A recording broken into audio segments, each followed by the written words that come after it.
शिव के शिवलिंग का असली अर्थ क्या होता है? शिवलिंग से जुड़े वो कौन-कौन से रहस्य हैं जिनके बारे में आज भी बहुत लोगों को नहीं पता है?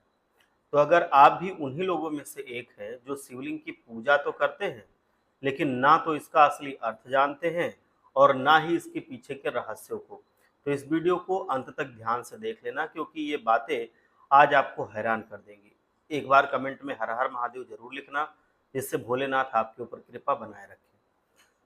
दोस्तों, शुरुआत करते हैं शिवलिंग के असली अर्थ से, क्योंकि दुनिया भर में बहुत से ऐसे लोग हैं जो शिवलिंग का मतलब जानते ही नहीं, और कई लोग तो ऐसे हैं जो शिवलिंग का गलत मतलब निकाल लेते हैं। दोस्तों, शिवलिंग के बारे में हम आपको बता दें कि यह एक संस्कृत शब्द है जिसमें लिंग का अर्थ प्रतीक होता है। तो इस हिसाब से देखें तो शिवलिंग का असली अर्थ है शिव जी के प्रतीक से जुड़ा हुआ। जिस तरह से पुल्लिंग शब्द का अर्थ पुरुष जाति से होता है, स्त्रीलिंग का स्त्री जाति से होता है, ठीक उसी तरह से शिवलिंग शिव जी का एक प्रतीक है। नंबर 2, दोस्तों आपको मालूम होना चाहिए कि शिवलिंग को एक बड़े ही खास किस्म से बनाया जाता है। पूरे भारत में 12 अलग-अलग ज्योतिर्लिंग मौजूद हैं जो एक दूसरे से काफ़ी अलग हैं। कहा जाता है कि इन तमाम अलग-अलग ज्योतिर्लिंग के मकसद के हिसाब से उनकी स्थापना की गई थी। नंबर 3, सभी शिवलिंग का आकार एक तरह का ही होता है, मतलब वो देखने में एक जैसे होंगे, और ऐसा इसलिए क्योंकि शिव जी को पूरे ब्रह्मांड का प्रतीक माना गया है और ना ही हम उन्हें किसी एक श्रेणी में रख सकते हैं।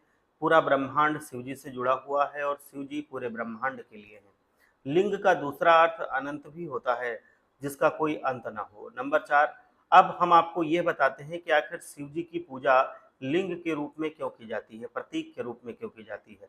दोस्तों, कहा जाता है कि शिवलिंग निराकार है, जिनका ना ही कोई आकार है और ना ही कोई सीमा, इसीलिए उनकी आराधना करने के लिए निराकार लिंग का इस्तेमाल किया जाता है। नंबर 5, आपने ये तो जान लिया कि भगवान शिव की पूजा शिवलिंग के रूप में की जाती है, लेकिन क्या आप ये जानते हैं दोस्तों कि एक समय पर भगवान विष्णु और ब्रह्मा जी के बीच में कौन सबसे ज़्यादा श्रेष्ठ है, इसको लेकर के विवाद छिड़ गया था। जिसे सुलझाने के लिए शिव जी ने एक दिव्य लिंग को प्रकट किया। इस ज्योतिर्लिंग के आदि और अंत को ढूंढते हुए विष्णु और ब्रह्मा को शिव जी के जो ब्रह्म स्वरूप है उनका ज्ञान हुआ, और तब से शिव जी को शिवलिंग के रूप में पूजा जाने लगा। नंबर 6, दोस्तों ऐसा माना जाता है कि शिवलिंग ब्रह्मांड का प्रतीक होता है।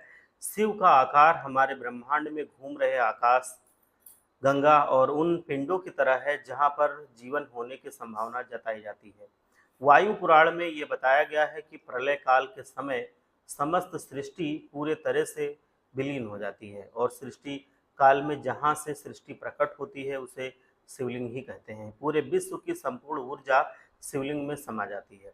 नंबर 7, दोस्तों शिवलिंग को आसमानी पत्थर भी कहा जाता है। ऐतिहासिक प्रमाणों के अनुसार धरती पर अलग अलग जगह पर अलग अलग उल्कापिंड गिरे थे, और उन उल्कापिंडों में आदि मानव लोगों को शिव जी का रूप नजर आया था। जहाँ जहाँ धरती पर ये पिंड गिरे वहाँ शिव जी के मंदिर का निर्माण किया गया।